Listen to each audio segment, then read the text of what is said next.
Welcome back. World Hepatitis Day, observed on July 28th, is dedicated to raising awareness about viral hepatitis, a severe inflammation of the liver that can lead to chronic liver disease and liver cancer. This Global Health Day aims to educate the public about the causes, prevention and treatment of hepatitis to reduce its impact worldwide. Now, joining us to speak on the disease is Dr. Nelson Makemba. But first, let's take a look at this insert by the World Health Organization.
Dr. Makemba, good evening. Thank you so much for joining us. Good evening to you, Nina, and good evening to our viewers.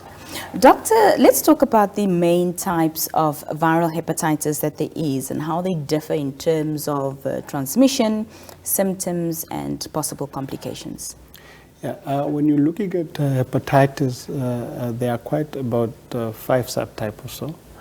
There is hepatitis A, B, C, D, and E.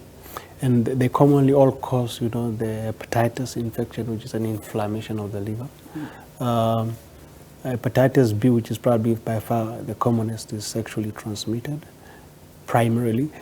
One can also get it, especially where there is, addiction to recreational drugs, where there is probably involvement of one injecting themselves and sharing needles. It's also probably one of those that you might commonly see placing healthcare workers at risk, particularly when you work with patients drawing blood, establishing intravenous line. If you sustain a needle stick injury, you can sort of pick it up.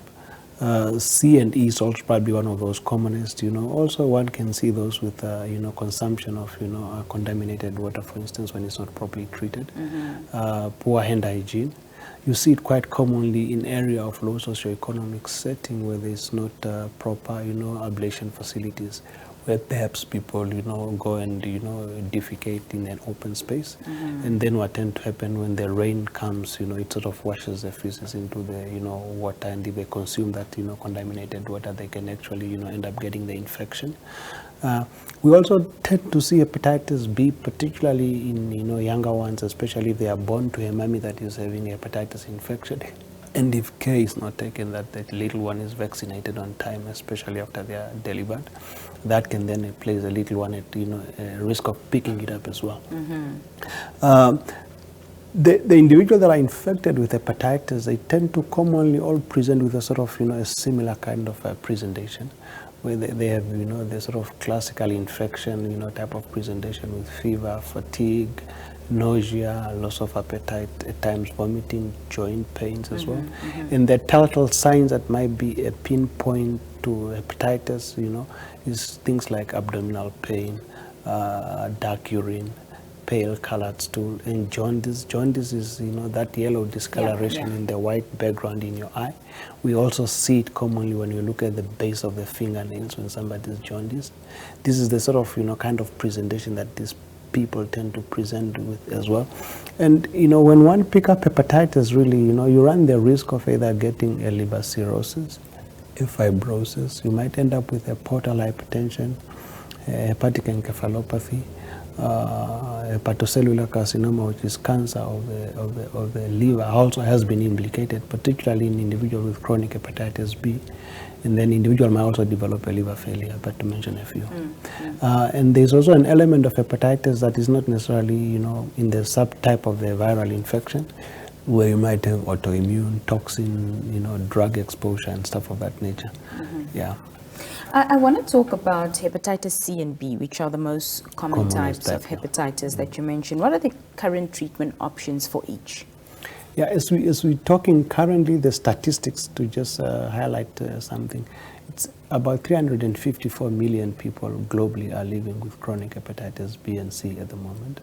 The treatment really, particularly for hepatitis B, for instance, we got antiviral medication. There's quite, few drugs that one can, use to sort of put these individuals on this kind of treatment. And what it does, then it helps, bring down, the viral load, which means the viral particles that are circulating in an individual's circulatory system.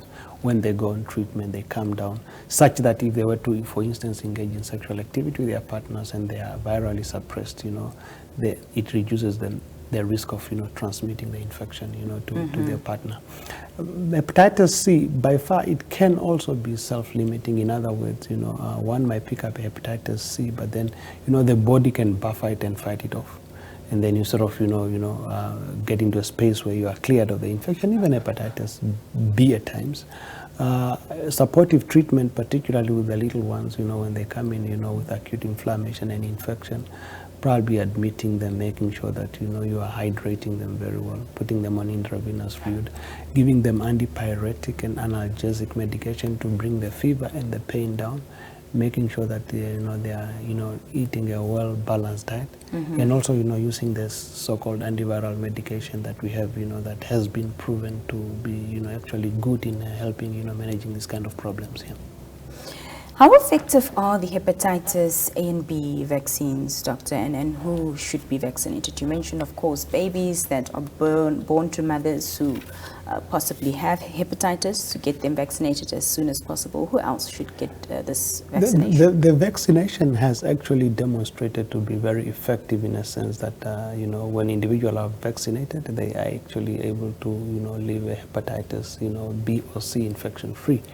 If you look at the WHO, our guidelines in terms of our vaccination programs for our little ones, right from, birth all the way to about the age of 10 or so, we do, give, interval doses of these kind of vaccines, dictated by that programs that we follow.